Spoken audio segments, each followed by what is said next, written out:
Hey guys, so I'm going to be talking to you guys about the Asvab today, and this applies to all branch of service.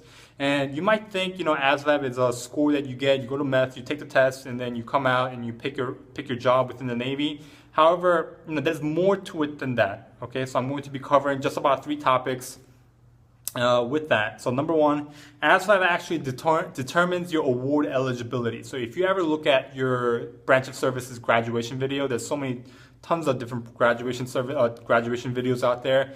If you actually look at it, towards the end they do have award ceremonies, and out of like the whole graduating class. So for me, to give you an example, in the Navy, I have a division of like 100 people, and however, it's just not like one person out of 100. It's one person out of the whole number of graduating people in that day. So it's right about 600 to 1,000. So one person out of like let's say 1,000.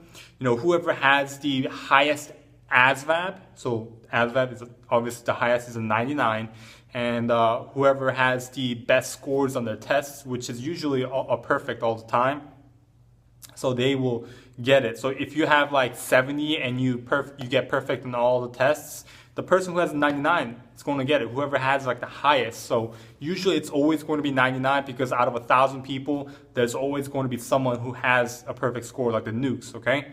So number 2, your ASVAB score and your A school grades and scores are actually looked at when you're out in the fleet. So for me, for example, in the Navy, basically what I mean by that is, the smarter you are, right? Smarter you are on paper, you will basically do more paperwork than physical work. So if that makes sense. So that's, to sum it up, that's if you have higher scores, the more chance you'll be working on like office work compared to like physical work. And some people, it all depends with the person too. They all account for, and they'll ask like, hey, do you want to be doing more office work, or do you want to be doing more physical work, or do you want to have like a mix of both? They do really like to work with you, at least for my command. Because my command is I'm in a carrier, so I have a big ship. There's so many different people, and my chain of command it's great people, and they really take into consideration what the sailors want. And so the third thing is to also, if this is your career, if the military life is your career, a lot of times people, when I talk to people who've been in for a very long time, they usually change rates. So they change rates. They do, let's say, one thing for about 4 or 5 years. They don't really like it, or advancement potential isn't there. They'll change rates to a different. They'll switch over to a different rate, cross rate.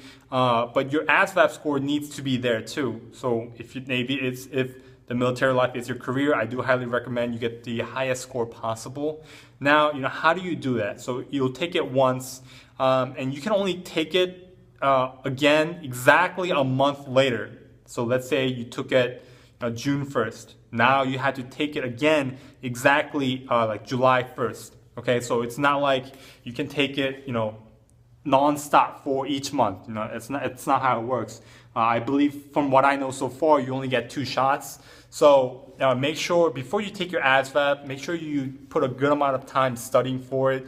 If you want to get that 99, if you want to get that perfect score, I do highly recommend you get some books from Barnes & Nobles. That's what I did. To give you the best example of how the ASVAB is, just imagine like an SAT, but not as intense. So, I didn't really have a hard time with it, but I know a lot of people do. So, there's so many free like practice ASVAB tests out there online. So I do highly recommend you try to take those too. So you do get a good feel about the questions and the type of questions that are on the ASVAB. Alright guys, I hope this video helped. If you have any comments or questions or recommendations for future videos, leave it in the comment section below, guys. Alright, and thank you, and have a great Navy Day, guys.